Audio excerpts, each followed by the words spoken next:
Desde pequeño, Tomás había aprendido una regla que jamás cuestionó. Un hombre nunca debe agachar la cabeza. No importaba si tenía razón o no.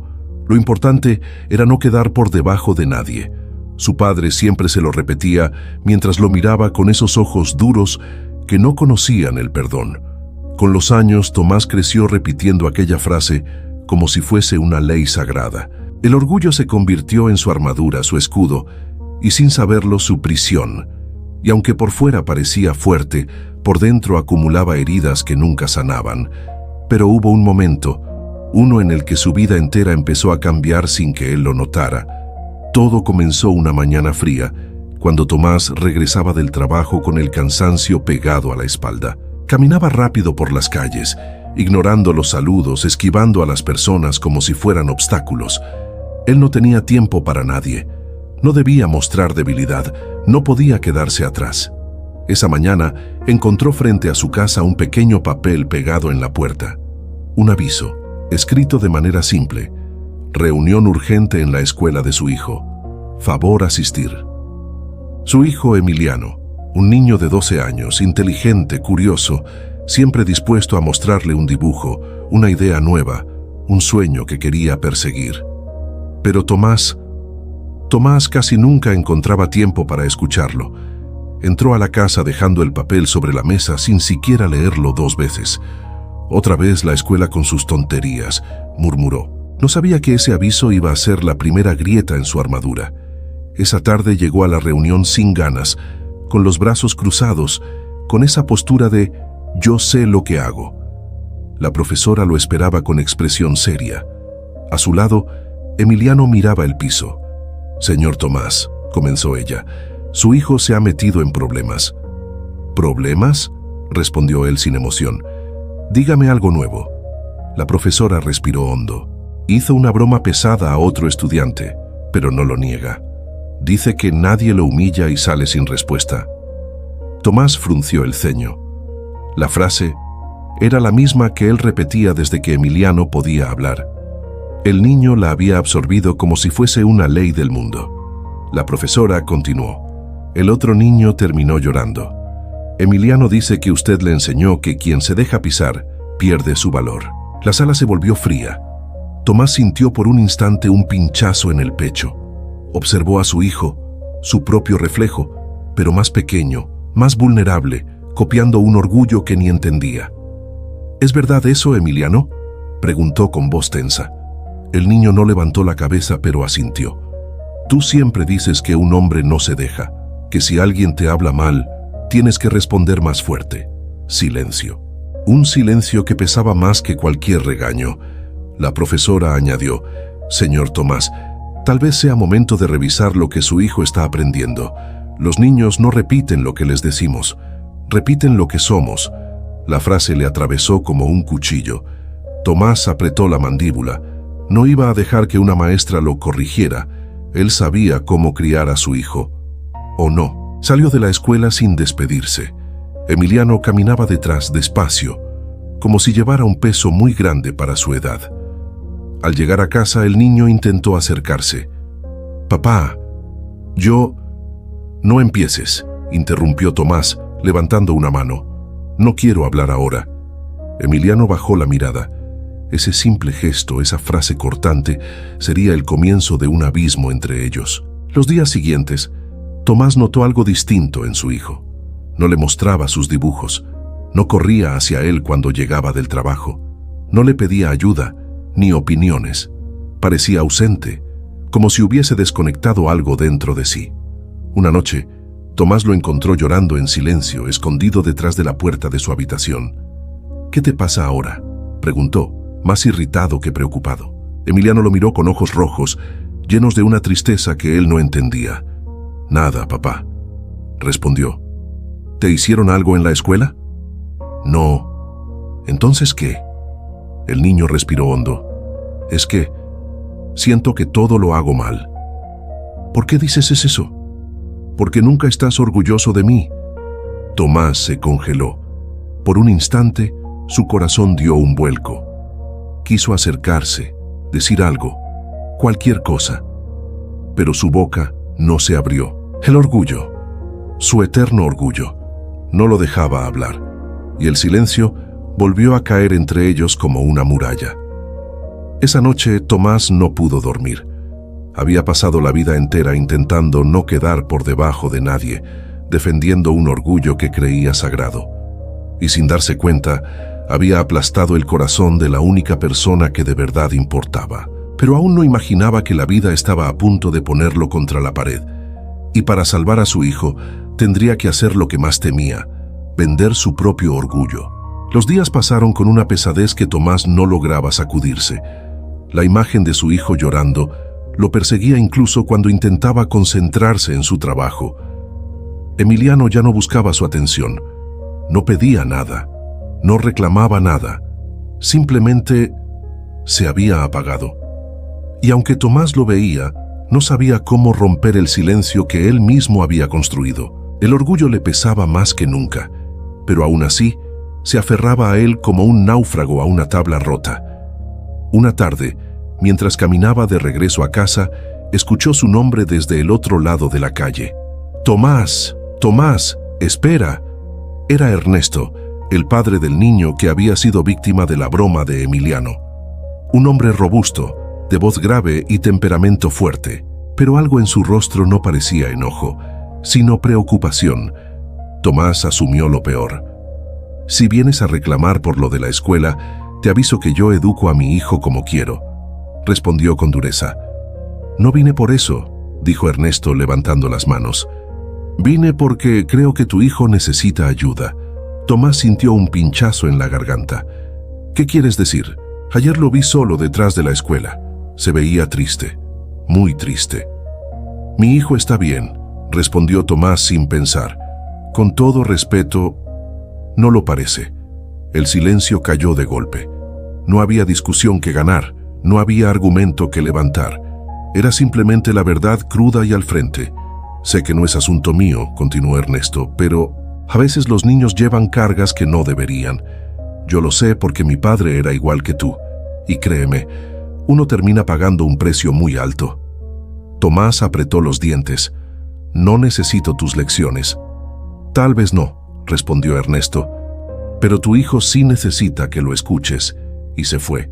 Solo eso, una frase que quedó suspendida en la mente de Tomás como una campana que no dejaba de sonar. Esa noche, al llegar a casa, encontró a Emiliano sentado en la mesa con una libreta entre las manos.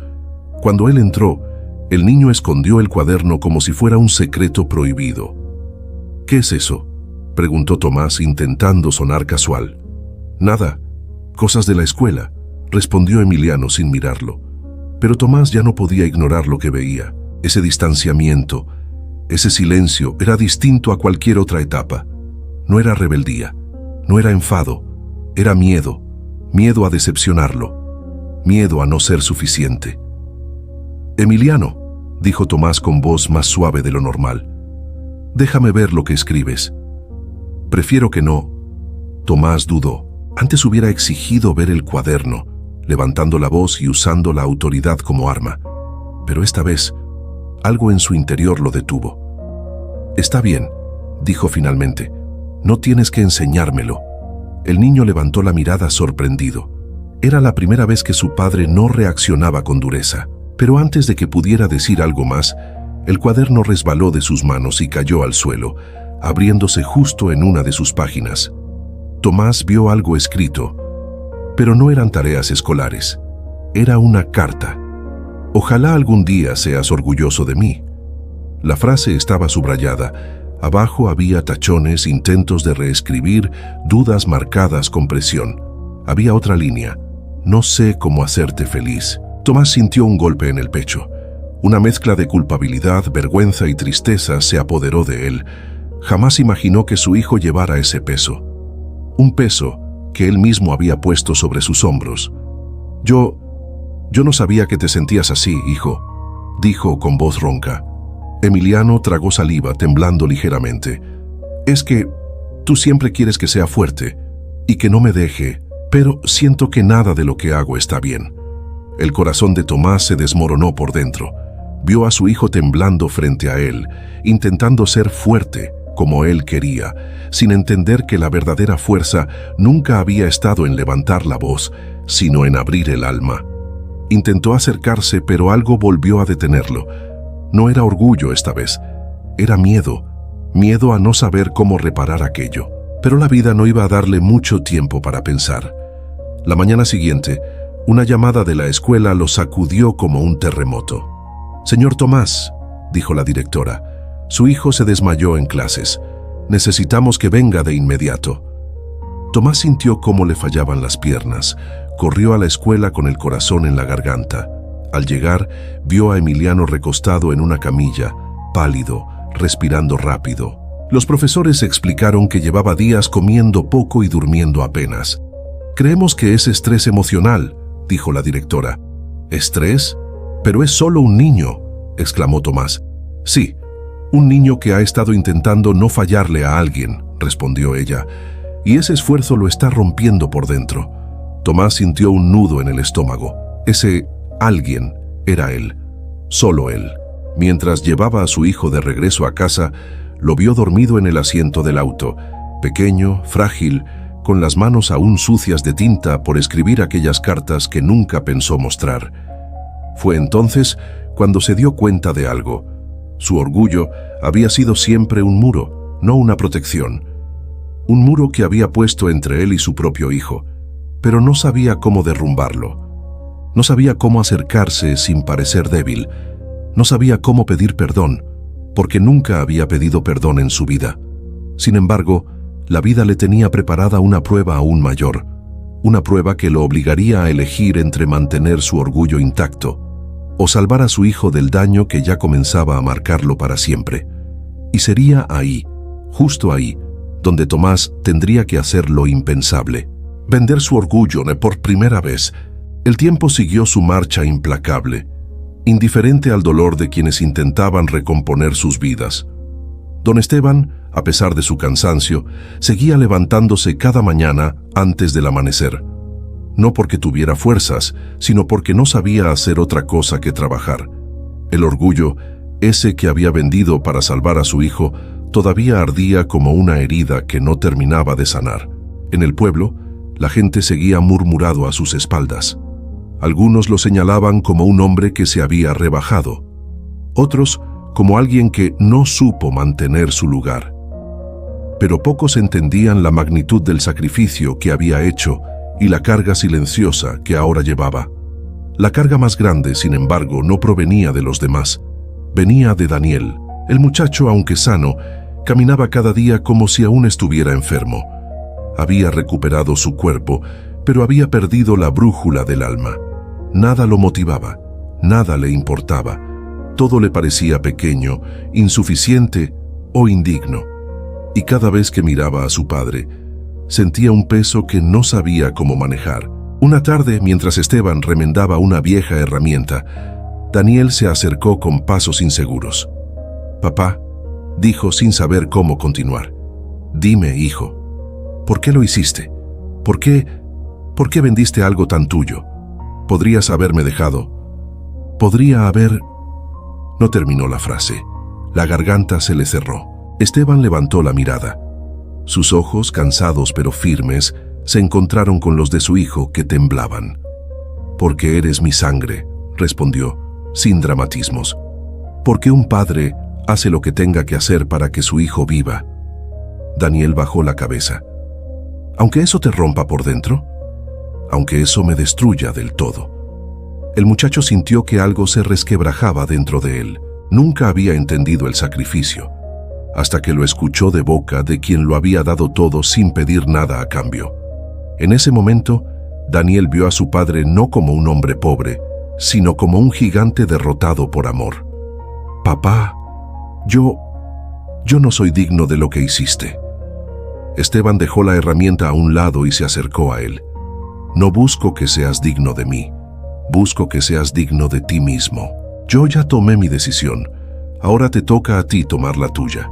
Esas palabras golpearon a Daniel con más fuerza que cualquier sermón, y por primera vez en años se dio cuenta de lo perdido que estaba. Esa noche no durmió. Dio vueltas en la cama, recordando la miseria en la que vivían, la espalda doblada de su padre, el orgullo arrancado, el sacrificio silencioso. Y mientras escuchaba la respiración pesada de Esteban en la habitación contigua, un sentimiento nuevo comenzó a crecer en su corazón. Vergüenza, sí, pero también una determinación que nunca antes había sentido. Cuando el amanecer convirtió el cielo en un lienzo rosado, Daniel tomó una decisión que lo cambiaría para siempre. Se levantó de la cama, se vistió con lo poco que tenía y salió de la casa sin hacer ruido. Caminó hacia el taller donde su padre trabajaba, un lugar que había evitado toda la vida. Pasó los dedos por las herramientas, por la madera, por las marcas en el suelo dejadas por años de dedicación de un hombre que nunca había abandonado. «Es hora», murmuró para sí, y se puso a trabajar. Torpe, lento, sin experiencia, pero con el corazón puesto en algo más grande que él mismo. Por primera vez no intentaba huir del sacrificio, sino honrarlo. Mientras tanto, Esteban despertó y al notar la ausencia de Daniel, sintió un pinchazo de preocupación. Caminó rápido hasta el taller, pero al empujar la puerta se detuvo en seco. Allí estaba su hijo, sudando, concentrado, luchando contra herramientas que parecían demasiado grandes para él, pero que no estaba dispuesto a soltar. Esteban no dijo nada, Daniel tampoco. El silencio entre ellos ya no era distancia, sino un puente, y por primera vez en mucho tiempo, el viejo padre sintió que quizá, solo quizá, aún quedaba algo por salvar. El sol se filtraba por las rendijas del viejo taller, iluminando partículas de polvo que flotaban como pequeños secretos suspendidos en el aire. Daniel, con las manos ásperas y la respiración agitada, seguía golpeando, lijando, cortando, cometiendo errores y corrigiéndolos. No era diestro, pero era constante, y eso era algo que su padre nunca había visto en él. Esteban observó desde la puerta durante varios minutos sin ser notado. Allí, frente a sus ojos, no estaba el muchacho arrogante y perdido que había conocido. Era otro, uno que parecía estar batallando no contra la madera, sino contra sí mismo. Y esa era una pelea que hasta ahora siempre había evitado. Finalmente, Daniel levantó la vista y se encontró con la mirada de su padre. Hubo un silencio largo, pesado, pero no incómodo. Era un silencio necesario, de esos que solo aparecen cuando las palabras sobran. «Papá», dijo Daniel, secándose el sudor con el antebrazo. «No sé si voy a ser bueno en esto. No sé si podré siquiera ayudarte. Pero quiero intentarlo». Esteban sintió que algo caliente recorría su pecho. No era orgullo, era alivio, era esperanza. Era como si después de tantos años caminando a oscuras, por fin vieran un hilo de luz. «No necesito que seas bueno», respondió con voz suave. «Necesito que seas responsable. Lo demás se aprende». Y por primera vez Daniel sonrió con sinceridad. Durante semanas trabajaron juntos. El taller volvió a llenarse de vida, de ruido, de olor a madera y a esfuerzo. Padre e hijo compartieron errores, risas, frustraciones y aprendizajes. Y aunque la pobreza seguía acechando, había algo distinto en el aire, una sensación de reconstrucción, de familia recuperada. Pero el verdadero cambio llegó una tarde, cuando Daniel caminó hacia el mercado del pueblo con un objeto envuelto en tela. Era su primera pieza terminada. Imperfecta, sí, pero hecha con dedicación. Al llegar, muchos lo miraron con sorpresa, otros con desconfianza. Daniel había sido durante años el joven altanero, el que nunca hacía nada, el que solo esperaba. Ahora los veía de frente. Ya no era el mismo. Se acercó al comerciante más exigente del lugar, un hombre conocido por rechazar trabajos incluso de manos experimentadas. Colocó la pieza sobre la mesa. «La hice yo», dijo con voz firme, «y quiero venderla no por necesidad, sino para demostrar que puedo construir algo por mis propias manos». El comerciante lo observó detenidamente. Después de un rato que pareció eterno, asintió lentamente. «No es perfecta», murmuró. Daniel tragó saliva. «Lo sé, pero tiene alma, y eso no se compra, eso se forja, igual que un hombre». Le pagó más de lo que valía, mucho más. Daniel no lo podía creer. Corrió hacia el taller como un niño que vuelve a casa con un trofeo. Entró agitado, casi sin aire. «Papá, vendí la pieza, me pagaron bien», dijeron que tenía alma. Esteban lo miró con los ojos llenos de emoción. No hizo falta decir nada. Ese momento era la recompensa que la vida le había negado durante años. Daniel extendió las monedas. «Esto es tuyo, papá. Tú me enseñaste, tú me diste la oportunidad». Esteban negó con la cabeza. «No, ese es el fruto de tu esfuerzo. Quédate con él. Paso que nunca olvides que un hombre vale por lo que es capaz de construir con sus propias manos y con su corazón». A Daniel le temblaron los labios y abrazó a su padre con una fuerza que jamás le había mostrado. Ese día, el joven que alguna vez había sido motivo de tristeza, se convirtió en motivo de orgullo. Y Esteban, el hombre que había vendido su propio orgullo para salvar a su hijo, comprendió que en realidad no lo había perdido, solo lo había transformado. Reflexión final para la audiencia. Hay sacrificios que duelen, hay decisiones que nos rompen, pero también hay renacimientos que solo ocurren cuando dejamos atrás el orgullo para abrazar lo que realmente importa. A veces la vida nos humilla para enseñarnos humildad. A veces nos quita para darnos algo mejor. Y a veces solo basta un paso, uno solo, para reparar años de distancia. Si esta historia tocó tu corazón, si te recordó a tu familia, a tus luchas o a tus propios errores, quédate en este canal. Aquí contamos historias que no se olvidan, historias que enseñan, historias que sanan, historias que transforman. Suscríbete porque lo mejor todavía está por venir.